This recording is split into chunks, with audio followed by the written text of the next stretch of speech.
En este video voy a hablar acerca del conflicto armado interno, uno de los conflictos que quizá duró más tiempo en la historia de Latinoamérica. El conflicto armado interno fue una guerra que duró aproximadamente 36 años, de 1960 a 1996, entre el gobierno y grupos guerrilleros de izquierda. Las raíces principales de todo esto fue a través de la desigualdad socioeconómica y social que se dio especialmente en la distribución de las tierras. El conflicto comenzó tras un intento de golpe de Estado en 1960 por parte del ejército, lo que llevó a un alto costo humano, cobrando más de 200.000 vidas, incluidas desapariciones. Con un acontecimiento de gran magnitud como lo fue el conflicto armado interno, claro que hubieron causas y orígenes de todo esto. Como causa principal, pues fue la desigualdad socioeconómica, como el conflicto armado interno, pues fue desigualdad, accesos a las tierras, distribución de tierras a personas ricas y dejando pues nada para los indígenas, discriminación y extrema pobreza. También la exclusión y la discriminación, la exclusión política y cultural de los pueblos indígenas, de otros sectores que eran marginados, no se les reconocían sus derechos. También la represión estatal, dado que desde 1954 pues habían comenzado dictaduras, entonces esto aumentó más la violencia y reprimió la oposición.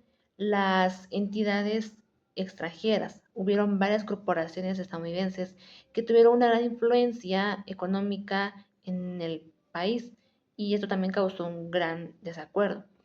Los actores involucrados de todo esto. Los principales actores involucrados en la guerra civil fueron el Estado guatemalteco, incluido el ejército y las fuerzas armadas, también las guerrillas, ejército guerrillero de los pobres y las fuerzas armadas rebeldes. Otros actores también fueron las patrullas de autodefensa civil, conocidas como PAC, de 1980 a 1995. También la iglesia, los partidos políticos, organizaciones de la sociedad civil PAC, las entidades extranjeras y los líderes políticos y militares de ambos bandos. Durante la guerra civil muchas personas fueron víctimas, especialmente las mujeres. Fueron víctimas de violencia sexual, física, psicológica. Por ejemplo, dos casos. El caso de Sepursarco. Sepursarco pues, es una comunidad indígena del departamento de Izabal, en donde las mujeres indígenas pues, exigieron justicia en una nación que estaba destrozada por la guerra. En 1982, el ejército estableció un puesto avanzado en Sepulsarco para el descanso militar. En aquel momento, entonces, los líderes quechíes de la zona trataban de obtener derechos legales sobre sus tierras. El ejército respondía con desapariciones forzadas y torturas, asesinatos de hombres indígenas, así como violaciones y también esclavitud a mujeres. Violación y esclavitud sexual son palabras que no tienen una traducción fácil a la lengua quechí. Esas mujeres pues estaban obligadas a turnarse para prepararles comida a los militares y también para dar el servicio de prostitución. Lamentablemente esas mujeres pues fueron tachadas de prostitutas por sus propias comunidades, siendo discriminadas. Pues posteriormente, en 2011, 15 mujeres sobrevivientes de Sepulsarco, entre ellas incluidas María Bacal, que fue una de las que dio declaración, pues se llevó su caso a los tribunales de Guatemala, con el apoyo de las organizaciones locales defensoras de los derechos de la mujer, de ONU Mujeres y de otros socios de las Naciones Unidas.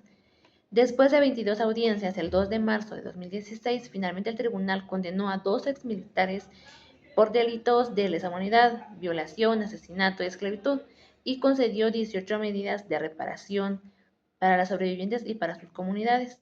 Fue la primera vez en la historia que un tribunal nacional enunciaba en un cargo de esclavitud sexual durante un conflicto, utilizando la legislación nacional y el derecho internacional penal. Otro también fue el caso de las mujeres achíes, sobrevivientes de violencia sexual durante el conflicto en Guatemala, que logra justicia 40 años después. Aquí vemos el caso de Pedrina López de Paz, que se presentó ante el tribunal para contar sobre la noche más calamitosa de toda su vida. Fue el 20 de agosto de 1982, en pleno auge del conflicto armado. En ese entonces, Efraín Ríos Montt, quien era presidente de facto, el cual fue condenado a por genocidio en 2013. Pedrina pues vivía con sus padres y 4 hermanos menores en la aldea de Pacotrig, ubicada en el municipio de Rabinal de Baja Verapaz. 2 vecinos de ellos, los hermanos Ruiz Aquino, llegaron a la casa de Pedrina, quien en ese entonces tenía 12 años. Ella recuerda que su madre pues les sirvió de comer, les dio abrigo y hospedaje. Después de un tiempo regresaron, pero transcurrido el tiempo regresaron a la casa de Pedrina, vestidos como militares y con las caras pintadas. Claro que Pedrina los reconoció de inmediato. Iba con otros hombres. Sacaron a su padre a golpes, lo estaban acusando de ser parte de la guerrilla y le exigieron que les diera información, igual que con su madre. Después de eso se llevaron a los padres de Pedrina y ella nunca más los volvió a ver. Por la noche regresaron a la casa de Pedrina, intentando, intentando hacerles daño a sus hermanos menores. Sin embargo, ella, por defenderlos, pues se interpuso y ambos hermanos pues estuvieron abusando durante 2 horas de ella. Después de eso, ella tuvo que quedar a cargo de sus 4 hermanos menores, junto con la ayuda de su tía, la hermana de su madre, Feliciana de Paz, quien años después ayudó a dar declaraciones de los hechos. Tras 40 años de sufrir en silencio, Pedrina finalmente logró encontrar justicia. El 24 de enero de 2022, el tribunal guatemalteco encontró a los hermanos Aquino y a otros 3 hombres con ellos, que eran Francisco, Damián y Gabriel Cushum Alvarado, culpables de crímenes de lesa humanidad, y fueron condenados a pena máxima de 30 años de prisión. Uno de ellos, que fue Gabriel Cushum Alvarado, pues fue sentenciado a 10 años adicionales por alteración de su identidad y por falsificar documentos que le permitió evadir la justicia por varios años. Los derechos humanos que fueron violados.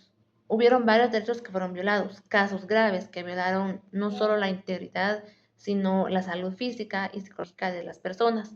Entre ellos pues están el caso de Molina Teise, que también fue un caso muy sonado en los tribunales, igual que el caso de genocidio de Maya Ischil durante el gobierno del expresidente Lucas García. Ahora, ¿qué son los acuerdos de paz? Los acuerdos de paz son el fin de un conflicto, son el comienzo de un nuevo modelo de Estado.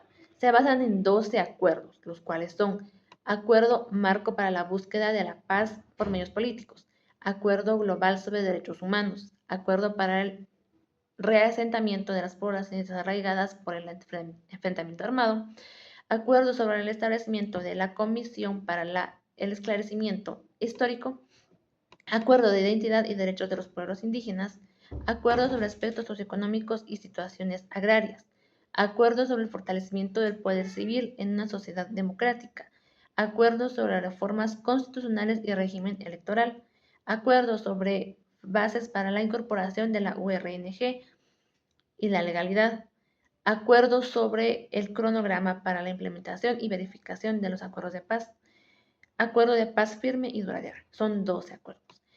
También los ejes estratégicos de los acuerdos de paz. Para ejecutar el cronograma de cumplimiento, pues existen 3 ejes estratégicos. El primero es el eje de reasentamiento, incorporación de la URNG y reconciliación nacional.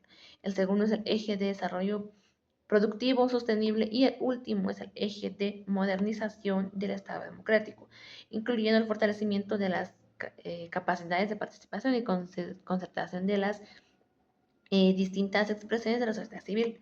En cada eje pues se agrupan los programas, subprogramas y proyectos correspondientes. La cronología de los acuerdos de paz. La cronología pues es de la siguiente manera. El 7 de agosto de 1987, los presidentes de los países de Centroamérica sientan las primeras bases para la búsqueda de una solución que dé negociación del conflicto con la firma de la paz. Octubre de 1987, la URNG, coalición que agrupa al movimiento guerrillero, acepta el diálogo propuesto por el presidente Vinicio Cerezo. En agosto del 88, la comandancia de la URNG se reúne en San José de Costa Rica con la Comisión Nacional de Reconciliación. El 30 de marzo del 90, los delegados de la Comisión Nacional de Reconciliación y la URNG firman en Oslo, Noruega, un acuerdo básico para la búsqueda de la paz por medios políticos. En mayo del 90, la URNG se reúne con los representantes de los partidos políticos en Madrid, España. El 1 de junio del 90 también la URNG se reúne con representantes de la instancia política, la CNR y la Observancia de las Naciones Unidas. El 1 de septiembre del 90 en Ottawa, Canadá, se reúne la comandancia de la URNG con el CACIF, la CNR y la Observación de las Naciones Unidas. El 29 de septiembre del 90 también, en reunión con los líderes de la URNG en Quito, Ecuador, representantes de las iglesias expresan su apoyo a la paz. El 26 de abril del 91 se inicia la negociación directa de las negociaciones y se aprueba el Acuerdo de México. El 25 de julio del 91 se suscribe en Quetzaltenango el acuerdo en Querétaro con México, el acuerdo sobre la democracia en Guatemala. En mayo del 93, las discrepancias en torno al tema de los derechos humanos y la instalación de una comisión de la verdad. El 25 de mayo, promovido por entonces presidente Jorge Serrano Elías. En octubre del 93, el nuevo presidente Ramiro de León Carpio expone ante las Naciones Unidas su plan de paz. El 10 de enero del 94 se suscribe el Acuerdo Marco para la reanudación del proceso de negociación ante el gobierno de Guatemala. El 29 de marzo del 94 se suscribe el Acuerdo de calendarización de las negociaciones para una paz firme y duradera. El 17 de junio del 94 se suscribe el Acuerdo para el reasentamiento de las poblaciones desarraigadas por el enfrentamiento armado en Oslo, Noruega. El 23 de junio del 94, al cabo de largas negociaciones, se suscribe el acuerdo sobre el esclarecimiento de la Comisión para el Esclarecimiento Histórico de las Violaciones a los Derechos Humanos. El 31 de marzo del 95 se firma en México el Acuerdo sobre Identidad y Derechos de los Pueblos Indígenas. El 12 de febrero del 96, el gobierno y la URNG emiten un comunicado conjunto en el que informan sobre un encuentro directo ocurrido en diciembre del 95. El 6 de mayo del 96 se hace la suscripción del acuerdo sobre acuerdos socioeconómicos y situación agraria. El 19 de septiembre del 96 se suscribe en México el acuerdo sobre fortalecimiento del poder civil y función del ejército en una sociedad democrática. En diciembre del 96 se firman los siguientes acuerdos. El día 4, acuerdos sobre el definitivo cese al fuego. Día 7, acuerdos sobre reformas constitucionales y régimen electoral. Y día 12, acuerdos sobre bases para la incorporación de la URNG a la legalidad en Madrid, España. El 29 de diciembre del 96 se suscriben en la ciudad de Guatemala el acuerdo de paz firme y duradera y el de cronograma de implementación, cumplimiento y verificación de los acuerdos de paz. El conflicto armado interno representó la etapa más oscura y violenta de la historia de Guatemala, dejando un saldo de más de 250,000 personas muertas y desaparecidas en áreas indígenas y rurales. Los acuerdos de paz que fueron firmados en 1996 pues no solo pusieron un fin formalmente a la guerra, sino que también se estableció una hoja para la transformación y para la estructura del país. Sin embargo, pues a pesar del avance significativo, lamentablemente la implementación de los acuerdos solo ha sido muy lenta y muy incompleta. Pues para finalizar con algunas recomendaciones, debemos priorizar la memoria histórica y la educación. Es muy importante que el Estado y la sociedad civil pues haga promoción, para que puedan promover a las escuelas, a los diferentes centros educativos y niveles de educación, toda la historia del conflicto y de los acuerdos, para que nuestros niños y jóvenes puedan tener conocimiento de todos estos hechos históricos ocurridos en Guatemala, que quedan enmarcados en la historia. Esto sería todo por el video de este día y muchísimas gracias por su atención.